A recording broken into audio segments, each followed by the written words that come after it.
Salut à tous, c'est Samuel, on se retrouve aujourd'hui pour une nouvelle vidéo. Le fabricant MGL Toys, première fois que je fais ce fabricant sur la chaîne.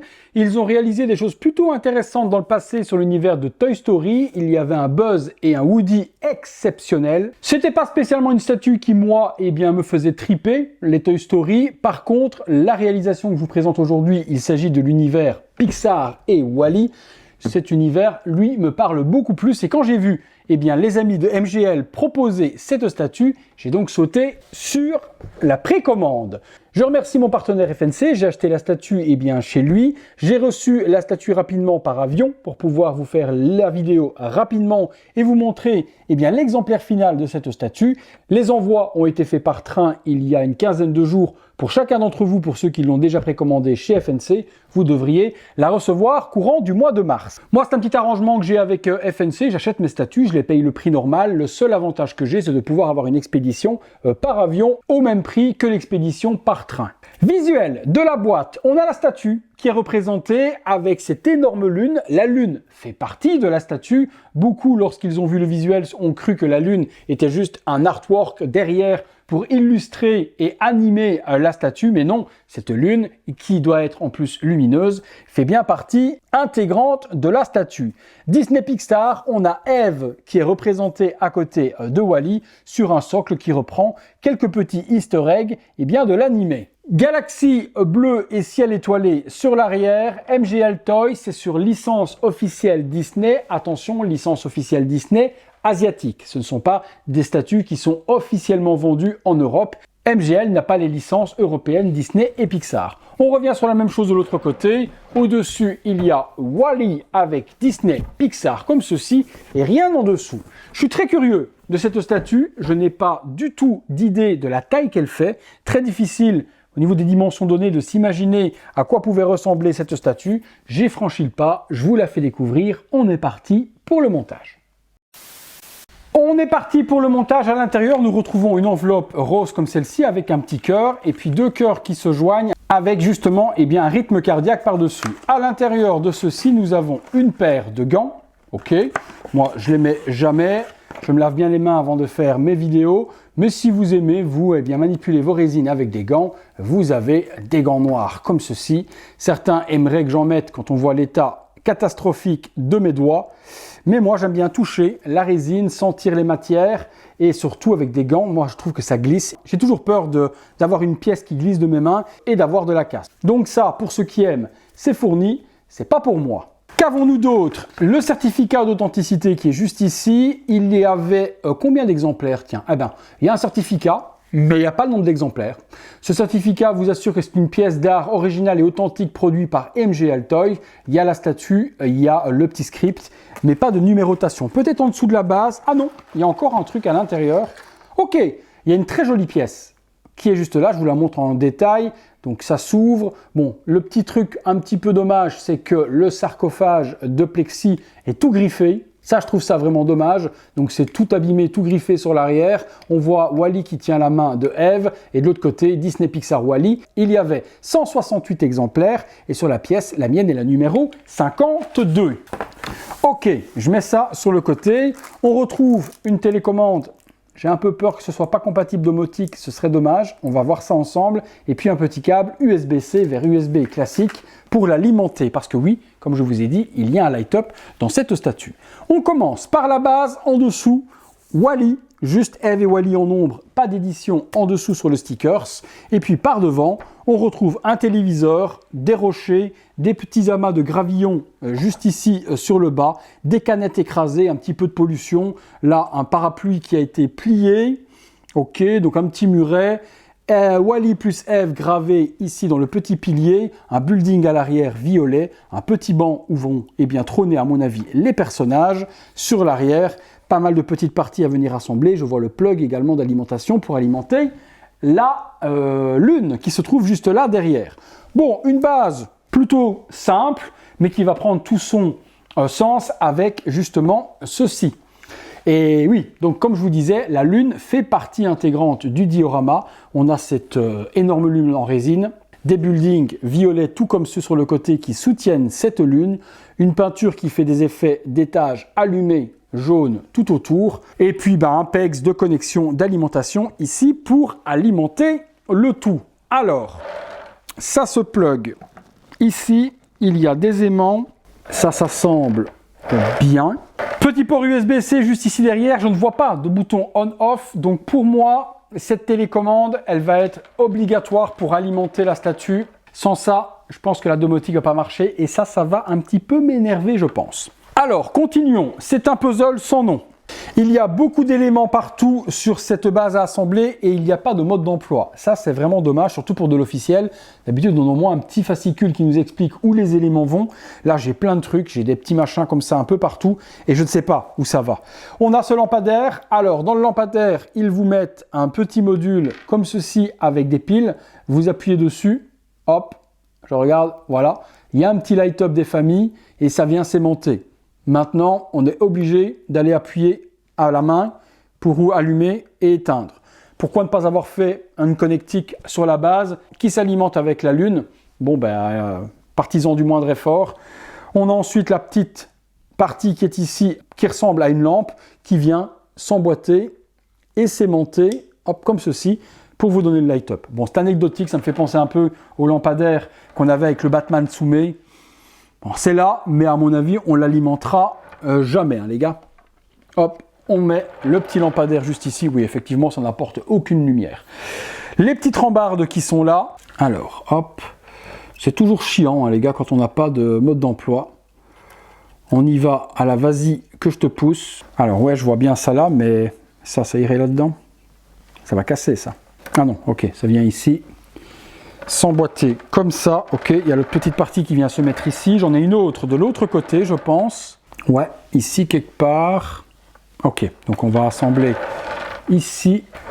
Ok, pour ça aussi. Ok, donc la rambarde vient se continuer et briser juste là au centre. On a le petit ressort avec le petit cœur et les spikes.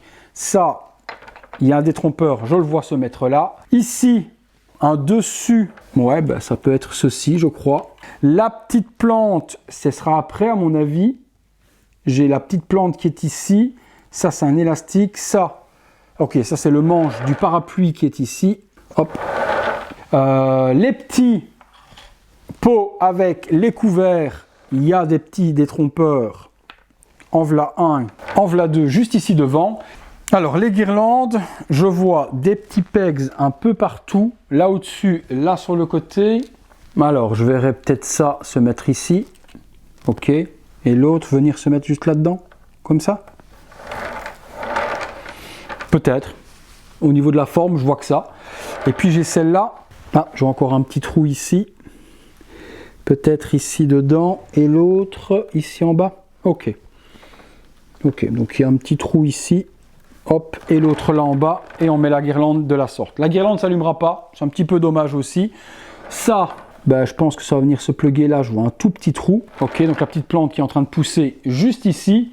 Que me reste-t-il d'autre? Le logo Wally, bien usé, orange, sali, comme le dépotoir où travaille Wally.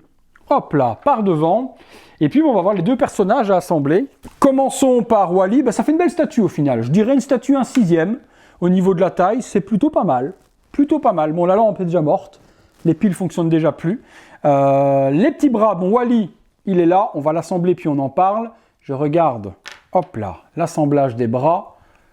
Alors, hop, le premier bras vers le haut de la sorte. Le deuxième. Alors, comment tu te mets, Wally? Ok, donc à mon avis, tu dois avoir les deux bras en l'air. Et la petite tête vient se mettre juste ici. Ok. Par contre, la réalisation de Wally, elle est propre. Hein. Au niveau de... Enfin, elle est propre. Non, il est sale, mais elle est bien faite. La rouille, la salissure, Wally écrit devant, les petits allumages un peu partout, sa batterie qui se trouve juste ici solaire, les petites mains ouvertes. On a une partie de la main de Eve qui est déjà dans la main de Wally. Les petites chenilles sont salies et bien faites. Toute la salissure, le weathering de Wally est ultra bien fait. Les petits câbles à l'arrière pour sa tête. Et puis... je salue mon ami Nico Talar qui verra cette vidéo également. On a les yeux qui sont très animés et les yeux qui sont très réels. On a la pupille, on a également l'iris et on a une galaxie bleue dans les yeux qui reflète justement le ciel étoilé que regarde Wally en regardant Eve. Et on a cette projection dedans qui donne vraiment des yeux très humains. Ouais, franchement, l'expression du visage de Wally, on voit tout l'amour qu'il a pour Eve dedans. C'est sublime. Franchement, c'est sublime. Comment se met ce petit-là? Parce que je vois pas de pegs. Ok, s'il y a un pegs là, dans la chenille, avec l'aimant, est-ce que ça tient quand même bien? Oui, ça tient bien. Oui, ça tient bien. Oui, il est quand même sur le banc. À la vas-y que je te pousse. Hein. Et par contre, où va se poser Eve?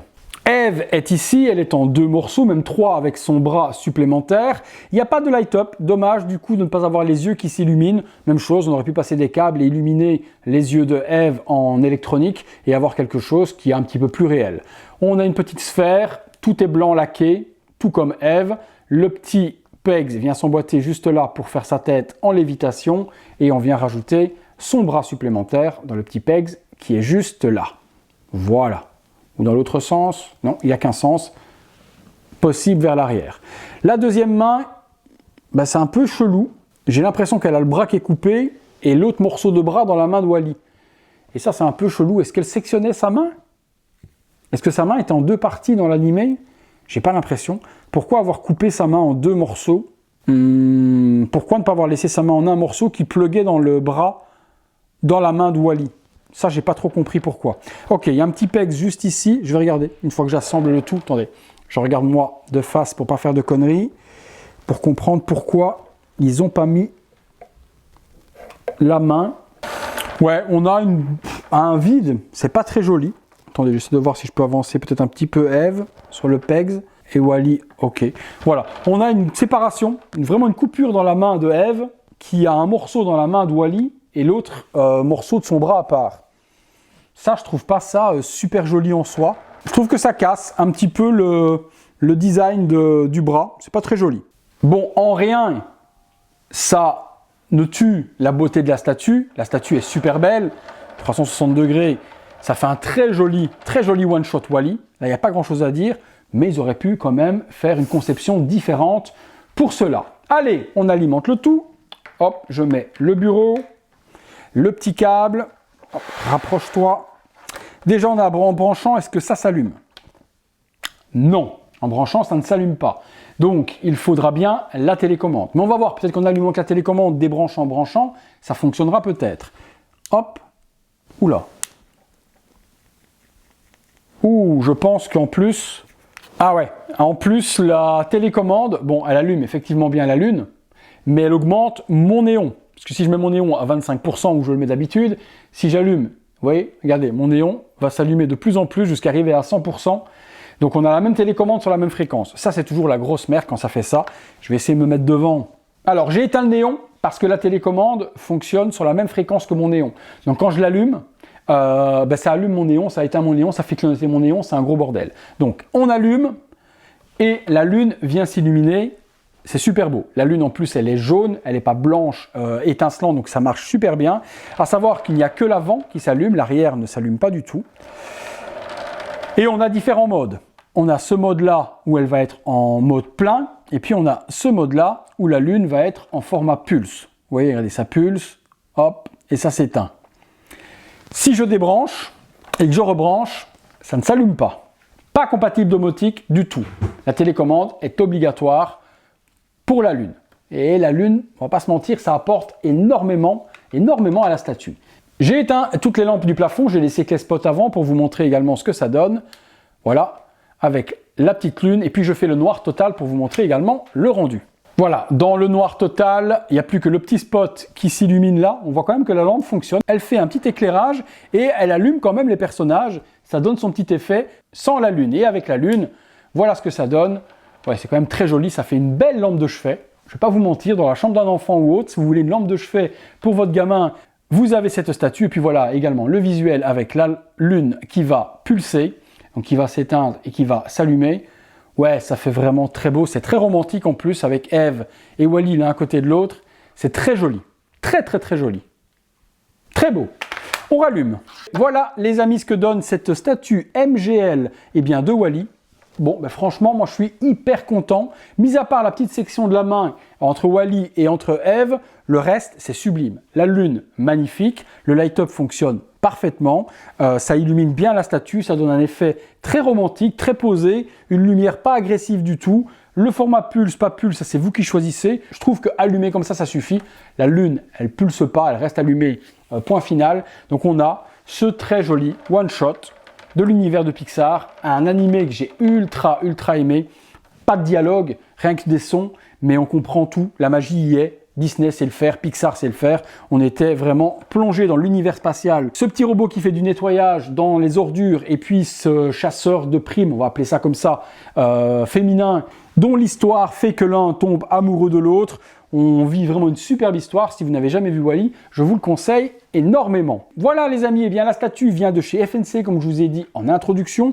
Il y en a encore quelques-unes de disponibles. Au niveau de la tarification, on était à 419 $, 70 $ de frais de port à peu près pour l'envoi par train, 1 mois et demi, 2 mois pour la recevoir. Il reste quelques exemplaires chez FNC. Je vous mets les liens dans la description de la vidéo. Vous pourrez aller sécuriser un exemplaire avant qu'il ne soit trop tard. J'attends votre avis sur cette statue. Qu'est-ce que vous en avez pensé? Est-ce que comme moi, vous êtes en ultra kiff et c'est super joli et c'est vraiment ce qui représente le mieux? Eh bien Wall-E. Qu'est-ce qui pourrait manquer sur cette statue? J'en avais parlé avec mon ami Geoffrey, justement, que je salue au passage. C'est vrai que le petit scarabée, le petit cafard, est nulle part sur la statue. Et il aurait été cool d'avoir ce petit animal de compagnie, eh bien, sur la statue. Il n'y est pas, mais rien ne m'empêche de le réaliser en impression 3D ou en putty et de venir le placer. C'est un élément qui peut être encore facile à faire. J'attends votre avis dans les commentaires un maximum, les amis. Eh bien écoutez, si vous avez aimé la vidéo, comme d'hab, le gros like, abonnez-vous, activez la petite cloche et toutes les notifications. Comme d'habitude également, si vous voulez voir toutes ces vidéos en avant-première et sécuriser peut-être un exemplaire avant qu'il ne soit trop tard, vous pouvez devenir membre soutien sur le bouton rejoindre. Vous pouvez également, si vous le désirez, eh bien me faire un petit don sur la chaîne. Ça fait toujours plaisir sur le bouton merci. Merci à tous, merci FNC, merci MGL pour cette petite dinguerie. Nous, on se retrouve très bientôt pour une prochaine vidéo. Salut à tous!